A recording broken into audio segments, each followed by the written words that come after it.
മുത്തും നമ്മുടെ എല്ലാമായ മിനിസ്റ്റർ വന്നിട്ടുണ്ട്. ഇനിയിപ്പോ മൂന്നാമത്തെ പരിപാടി നമുക്ക് വരാൻ പോകുന്നത് ഓണമാണ്. ഓണത്തിനും മിനിസ്റ്റർ ഞങ്ങളെ ഗസ്റ്റായിട്ട് വരണം. ഞങ്ങൾ ഇപ്പോഴേ അഭ്യർത്ഥിക്കുകയാണ്. അടിപൊളി സദ്യ കലാപരിപാടികളൊക്കെ ഉണ്ടാവും. അപ്പൊ ബിസിനസ് ക്ലബിന് വലിയ അഭിമാനം തോന്നുന്ന നിമിഷമാണ്. കാരണം എല്ലാ പരിപാടിയിലും, കാരണം വിളിക്കുന്ന സമയത്തൊന്നും ഒരുപാട് തിരക്കുന്നുണ്ട്. പക്ഷെ അത് തിരക്കുകളെല്ലാം മാറ്റി വെച്ച് ഇവിടെ വന്നതിൽ ഒരുപാട് സന്തോഷം. കൂടുതൽ ധരിപ്പിക്കുന്നില്ല, രണ്ടു വാക്ക് സംസാരിക്കാൻ വേണ്ടി. പ്രിയപ്പെട്ടവരെ, ഇവിടെ സ്പോർട്സിന്റെ ഏറ്റവും വലിയ ഒരു നിയമം, അതിൽ ഉദ്ഘാടനത്തിന് പ്രസംഗം പാടില്ല എന്നാണ്. അത് ഒന്നും പറയുന്നില്ല.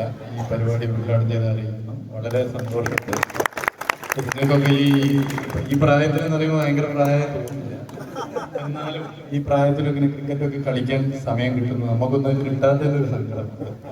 എപ്പോഴൊക്കെ അവസരം കിട്ടും അപ്പോഴൊക്കെ കളിക്കാൻ വലിയ താല്പര്യമാണ്. അത് ക്രിക്കറ്റായാലും ഫുട്ബോളായാലും ഷട്ടിലായാലും ഒക്കെ.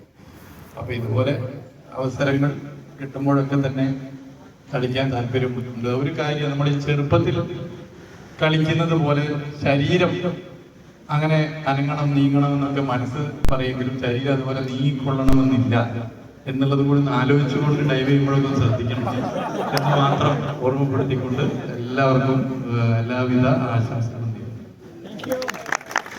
ഞങ്ങൾക്ക് ഇത്ര ശക്തിയായിട്ട് ബിസിനസ് ചെയ്യാനുള്ള ഒരു എനർജി കിട്ടുന്ന ഇത്തരം കളികളിലൂടെ അല്ലെ.